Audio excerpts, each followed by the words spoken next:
This is the second in our Lenten videos that we're filming right here in the kitchen where I live.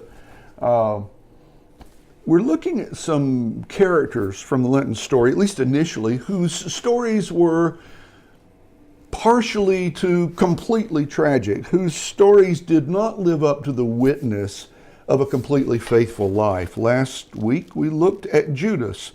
Today I want to think with you about Simon Peter.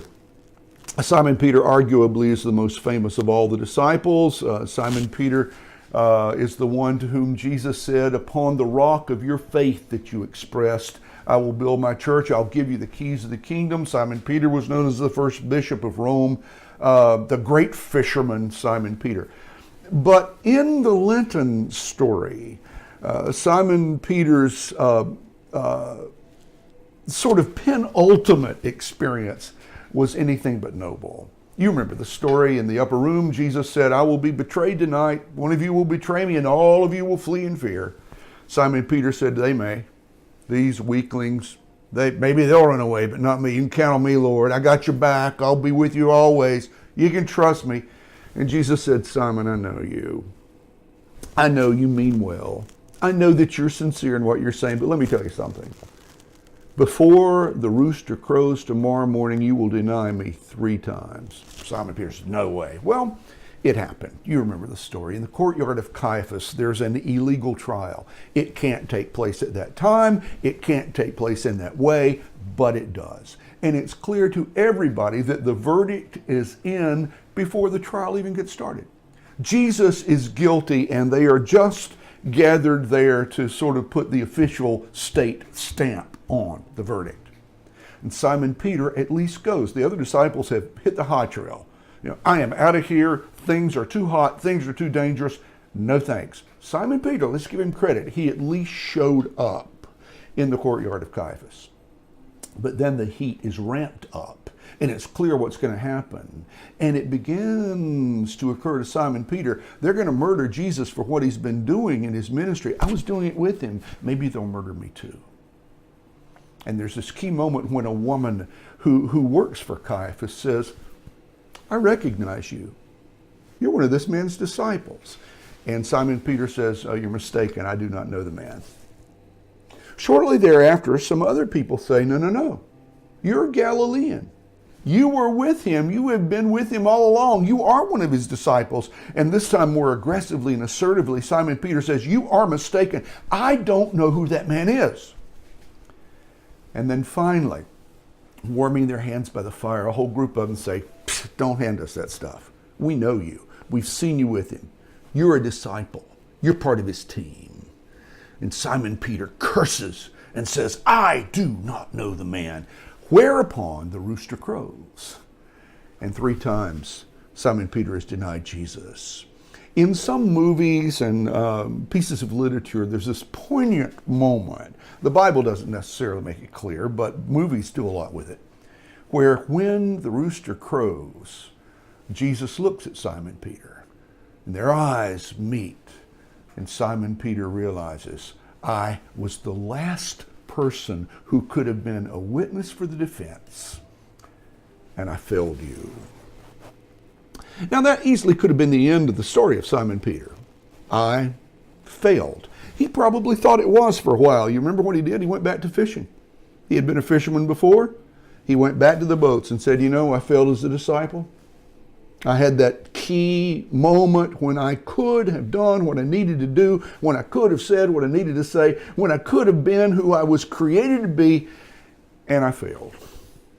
So, I don't deserve to be a disciple anymore. I'm going to go fishing. But the story in the Gospel of John says, and this is after the resurrection, Simon Peter's back on the boat fishing. His life as a servant of Jesus is over. Somebody appears on the shore. And Simon's friends say, look on the shore. Who is that? And he looks carefully. He observes. And they say, you know what? It's Jesus. That's Jesus. What does Simon Peter do? He jumps into the water, swims to the shore.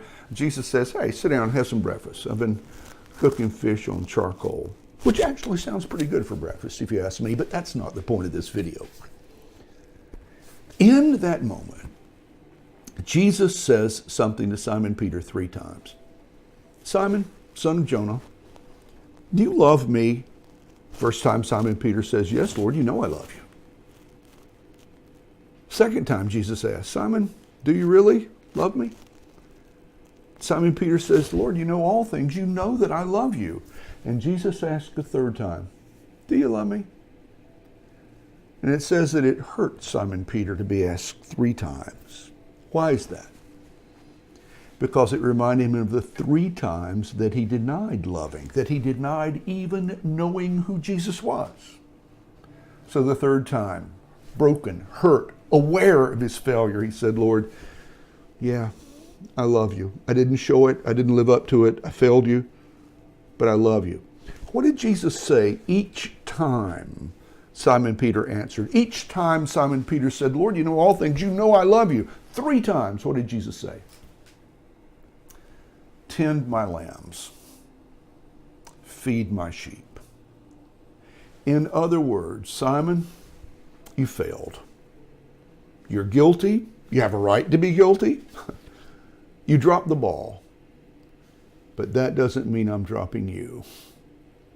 I've got work for you to do. My call to you as a disciple does not depend on your being perfect or flawless or sinless or any of the above.